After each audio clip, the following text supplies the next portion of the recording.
ভারী বর্ষণ আর পাহাড়ি ঢলে সুনামগঞ্জ শহরের বেশিরভাগ এলাকা তলিয়ে গেছে। এতে জলাবদ্ধতার কবলে পড়েছেন শহরবাসী। নিচু এলাকার অনেক বাড়িঘর ও ব্যবসা প্রতিষ্ঠানে ঢুকে পড়েছে পানি। চরম দুর্ভোগে পড়েছেন হাজারো পরিবার। এ নিয়ে বিস্তারিত জানাতে এই মুহূর্তে যুক্ত হচ্ছেন আমাদের সহকর্মী মেহেদি হাসান। মেহেদি, সুনামগঞ্জে বন্যা পরিস্থিতির সবশেষ কি তথ্য আছে আপনার কাছে?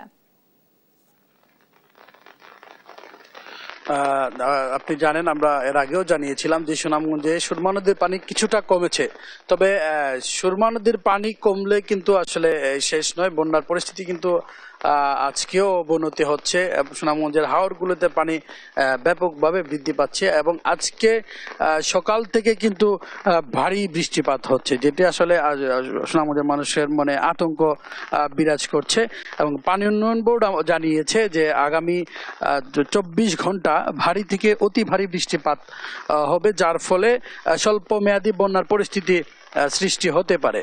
তবে জেলা প্রশাসক বলছে এখনো আসলে কিছু কিছু জায়গা এখনো শুকনো রয়েছে, তবে বড় ধরনের বন্যার কোনো শঙ্কা নেই।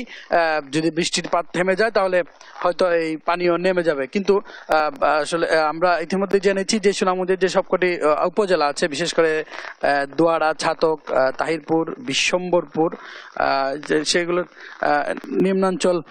নিম্নাঞ্চলগুলো প্লাবিত হয়েছে এবং তাহিরপুর বিশ্বম্বরপুরের সাথে সড়ক যোগাযোগ বিচ্ছিন্ন আছে, জামালগঞ্জের সাথে সড়ক যোগাযোগ বিচ্ছিন্ন আছে। এতে করে আসলে সুনামগঞ্জের কয়েক লাখ মানুষ ভোগান্তিতে আছে।